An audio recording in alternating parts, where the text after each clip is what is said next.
Ixlos surasi Makka da nozil qilingan 4 oyatdan iborat. Ixlos xolis qilish, iymonni poklash.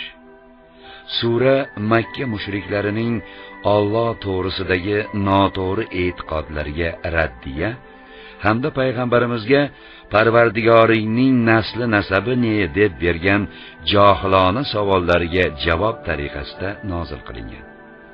Zero ularning aqidalari bo'yicha Alloh yagona emas, u ba'zi narsalarga muhtoj, uning farzandlari bor, boshqa ma'budalarda ham ilohiy kuch-qudrat bor degan buzuq va botil mafkura mavjud edi.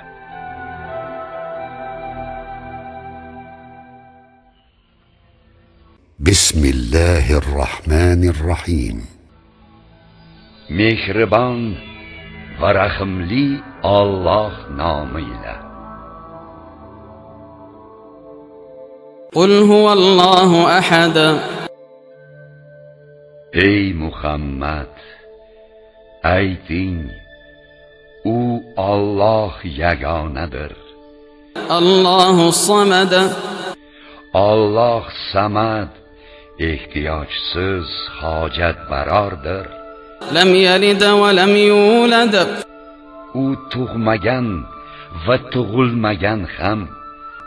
Va lam yakul lahu kufuwan ahad. Shuningdek, uning hech bir tengi yo'q.